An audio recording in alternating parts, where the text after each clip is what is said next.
Le grand entretien avec Tamim Daoudi, qui est cofondateur d'Evoque International, bonjour, et Sébastien Poirel, qui est gérant chez Evoque. Voilà. Bonjour à vous deux. Evoque International, c'était créé en 1997, vous êtes donc l'un des cofondateurs. Qu'est-ce que c'est ? Alors, Evoque International, c'est une agence de design industriel et comme son nom l'indique, c'est une branche qui a été créée effectivement pour développer, accompagner des projets au-delà de l'Hexagone.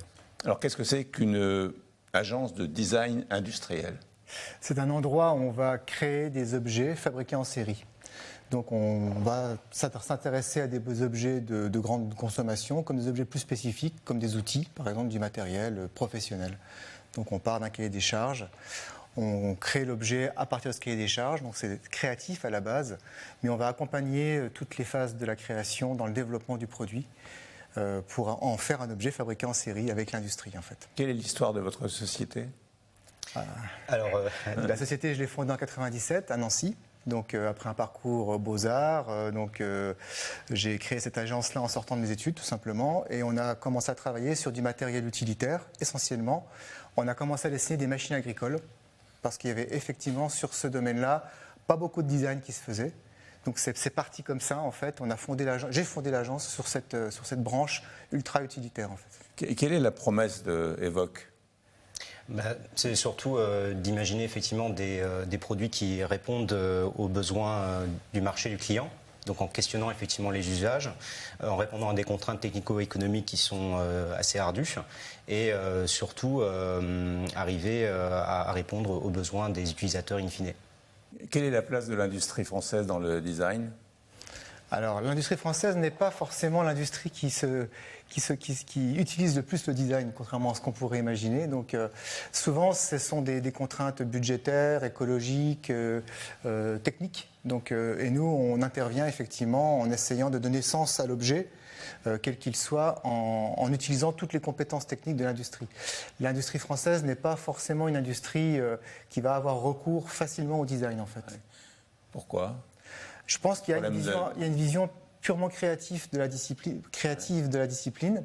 Et c'est vrai qu'on n'y attache pas forcément une importance comme dans certains pays, comme l'Allemagne ou comme l'Italie, où le design est très, très important dans la culture de consommation. En France, c'est un peu plus en retrait. Alors comment soutenir et valoriser le design ? Alors il y a des actions concrètement qui sont faites sur le territoire national avec l'Institut français du design par exemple, l'Agence pour la promotion de la création industrielle et nous-mêmes nous sommes présidents d'associations qui font la promotion de la créativité et du design et nous incitons effectivement les industriels à utiliser le design en tant que véritable levier économique aussi pour développer leurs produits et leurs services. Quels services proposez-vous ? Alors, de la création industrielle, ça on l'a bien expliqué. Donc, on accompagne le projet justement jusqu'à sa phase finale, donc produite en série. Mais on fait aussi pas mal de communication autour de l'objet. C'est-à-dire, en fait, on va imaginer le nom, travailler sur le naming de l'objet, créer son image de marque aussi.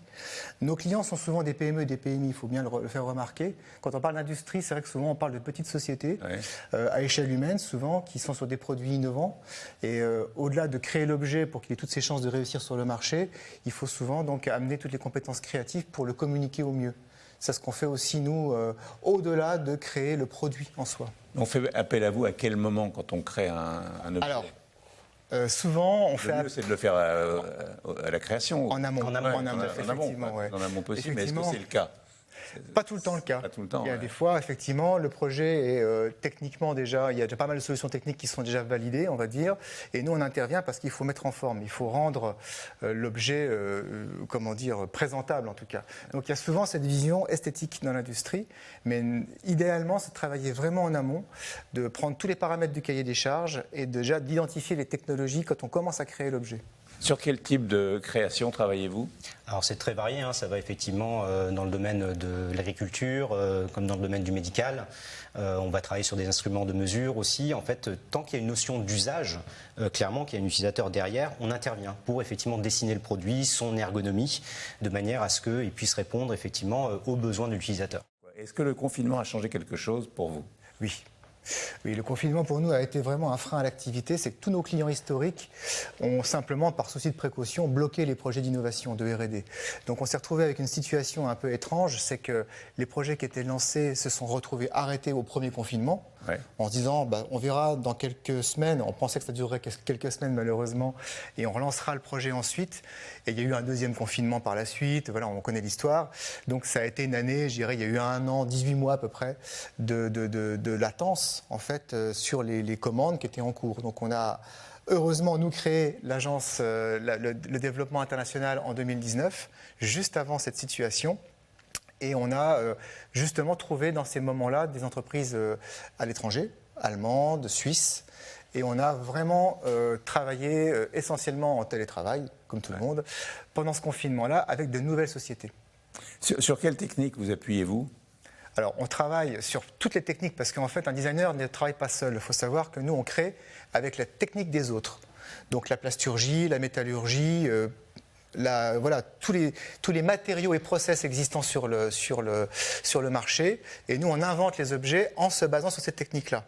Après, la technique de dessin ou de modélisation, elle est en 3 dimensions. Donc on utilise des outils 3D en fait, de modélisation pour créer en virtuel, on crée des virtuels des futurs objets, mais en s'appuyant sur les technologies existantes. Quel est le rôle du design dans l'industrie française aujourd'hui ? Si je vous ai bien compris, c'est moins développé qu'en Allemagne, que dans les pays voisins. Et quand on fait appel au design, c'est un bonus pour la commercialisation en général. Oui, tout à fait. C'est que normalement, ça devrait intervenir vraiment en amont, c'est-à-dire vraiment dans la réflexion à la base du cahier des charges, c'est-à-dire questionner le sens d'un produit, questionner le marché, questionner les usages. On est vraiment, effectivement, au tout début de cette phase. Effectivement, ça déroule une méthodologie, c'est-à-dire qu'on a un cahier des charges qui est créé en conséquence. On propose une phase de recherche, on propose 3 pistes créatives à ce sujet qu'on modélise en 3D. Et ensuite, il y a un accompagnement au développement et à l'industrialisation par la suite, et jusqu'à l'arrivée du prototype final et de la pré-série. Donc on accompagne de l'idéation jusqu'à la production industrielle. Donc effectivement, la place du design en France doit reprendre, on va dire, sa place privilégiée, qui est vraiment en amont, à la base de la réflexion produit. Quels sont les avantages de travailler avec vous ? Alors, c'est un accompagnement de proximité, c'est qu'on intervient vraiment de A jusqu'à Z, en fait. Donc, on est vraiment des partenaires de nos clients. Donc, on a les mêmes clients depuis 25 ans, ça faut bien le signaler. Donc, effectivement, ça fait 25 ans qu'on existe, donc on cumule toute une clientèle et on les accompagne sur la continuité. C'est qu'en fait, on crée un objet, après, ça va devenir une gamme, une image de marque. Et surtout, ce qu'il y a, c'est qu'on s'appuie, je le répète, sur des compétences locales. C'est qu'on travaille avec l'industrie française.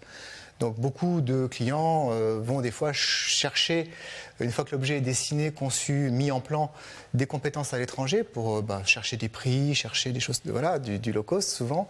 Mais nous, on a l'avantage de travailler avec des entreprises françaises qui sont spécialisées et donc on a une vraie proximité de travail. C'est qu'on peut, en une journée, traverser la France et aller voir un fournisseur avec son client, travailler ensemble, se mettre autour de la table. On reçoit beaucoup de monde à l'agence, à Nancy d'ailleurs, et à Strasbourg. Donc on a deux entités. Et maintenant que le télétravail, c'est vrai qu'on est vraiment dans une logique de proximité. Alors, vous m'avez dit que vos clients étaient essentiellement des PME, des petites et moyennes entreprises, c'est ça ? Oui. Et il n'y a pas les grosses entreprises, c'est autre chose, ils ont leur propre designer. Pas forcément. Non, pas forcément. Non plus. Pas forcément, parce qu'intégrer un designer, c'est aussi intégrer les habitudes de création. Et c'est bien quand on a une continuité, mais c'est vrai qu'il est toujours bon de faire travailler des cabinets extérieurs qui ont à chaque fois une vision neuve sur l'objet. Donc on apporte vraiment cette créativité-là de l'extérieur. Pas parce que la société est grosse qu'elle a forcément ses moyens en interne. Évidemment, il y a des entreprises comme dans l'automobile où il y a des centres de recherche avec beaucoup de designers, mais il y a un gros turnover en général sur ces fonctions-là, puisqu'on cherche toujours des nouvelles idées en réalité. Quelles sont les plus belles réussites ? Les plus belles réussites, on a travaillé récemment, justement, on est assez fiers de ça, pendant le confinement avec une entreprise allemande qui s'appelle Alpha Robotics, qui conçoit des robots pompiers. Donc l'idée, c'est d'envoyer des machines à la place des humains dans un contexte dangereux. Par exemple, l'incendie de Notre-Dame, qu'on a tous vécu derrière son écran pour beaucoup, on s'est rendu compte qu'effectivement, c'était des robots qui entraient dans l'édifice en feu pour éviter aux pompiers de recevoir des débris sur eux. Donc la robotique aujourd'hui, c'est un sujet de design fort et ces machines-là remplacent les humains dans des tâches complexes ou dangereuses en fait. Ça peut aller dans le monde agricole aussi. J'ai vu en préparant cette émission qu'on peut aussi avoir de la robotisation dans le monde agricole. Il est même précurseur, le monde agricole. Sur beaucoup de domaines technologiques, on se rend compte que dans l'agriculture, il y a énormément d'innovations sur tout ce qui est pilotage, GPS, l'intelligence artificielle. Effectivement, les premiers robots industriels, en fait, ont été expérimentés dans le monde agricole. Ils se développent de plus en plus. Quels sont vos objectifs à court et moyen terme ? De continuer cette belle lancée. Effectivement, on a commencé avec l'Allemagne, la Suisse, c'est de continuer à s'ouvrir vers l'Europe et de continuer à avoir de beaux projets, que ce soit dans le domaine de la robotique ou dans le domaine du médical. Et c'est vrai que vous citiez certains projets. Il y a le projet de Redberry aussi qui est très très intéressant à ce sujet-là, où on a réussi à partir effectivement d'une technologie qui a été livrée par la société à caréner effectivement, à imaginer une forme qui est ergonomique et qui s'intègre parfaitement dans un environnement de laboratoire. Donc voilà, on souhaite continuer effectivement à explorer l'univers du médical, l'univers de la robotique. Ça, c'est vraiment nos grands jalons à venir. Merci beaucoup.